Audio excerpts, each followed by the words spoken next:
જામનગર મહાનગરપાલિકાની સ્ટેન્ડિંગ કમિટીની બેઠક યોજાઈ। બેઠકમાં મ્યુનિસિપલ કમિશનર તરફથી 11 વિકાસાત્મક એજન્ડા રજૂ કરવામાં આવ્યા હતા, જેમાંથી એક એજન્ડાને બાદ કરતા ₹29.54 કરોડના 10 એજન્ડાના કાર્યોને મંજૂરી આપવામાં આવી।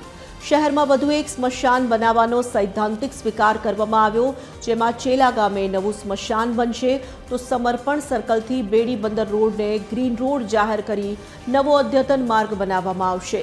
રંગમતી નદી કિનારે વોર્ડ નંબર 4ના વિસ્તારોમાં સીસી રોડ બનાવાશે। વિકાસ કાર્યોના એજન્ડામાં મુખ્ય જે કામ કહેવાય તેવા જામનગરમાં સમર્પણ સર્કલથી મહાકાળી સર્કલ, નંદ વિદ્યા નિકેતન સ્કૂલથી બેડી બંદરના જંકશન સુધીનો રોડ જે છે તે રોડને નવો રોડ બનાવવાનો તેમજ એક ગ્રીન રોડ તરીકે ડેવલપ કરી અને લોકોની સુવિધામાં વધારો થાય તેવી દરખાસ્ત છે, તેને પણ બહાલી આપવામાં આવેલ છે।